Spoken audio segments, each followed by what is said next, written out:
Making less than $15 an hour, you're living below the poverty wage. But that may not be in your American Rescue Plan. No, I put it in, but I don't think it's going to survive. This is for a progressive wing of the party who says they will not vote for the bill unless they have that in there. All the studies show you're actually going to lose more jobs. We were disappointed by the parliamentarians' ruling. We believe it's a justified and, in fact, urgently needed step forward.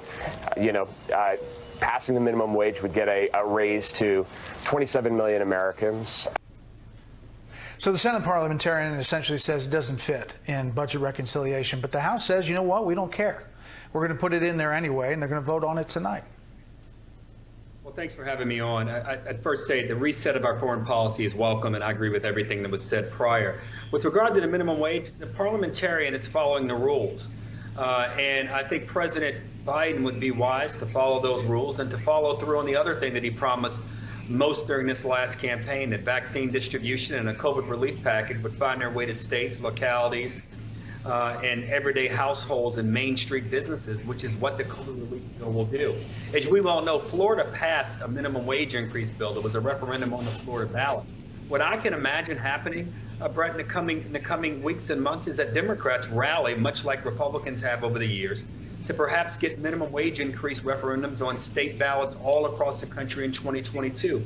Let's let states make this decision. So many of my old Republican colleagues, former by that when I say old, have suggested this should be a state-by-state, region-by-region issue.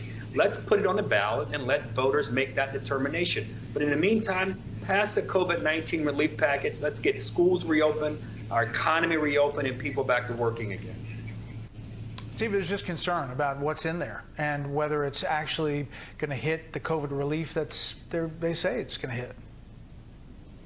Yeah, well, I think people are right to have concerns about that. Joe Biden asked rhetorically the other day, what should he cut? And people came forward with any of a number of programs, many of which were not at all related to COVID-19 and not at all related to relief.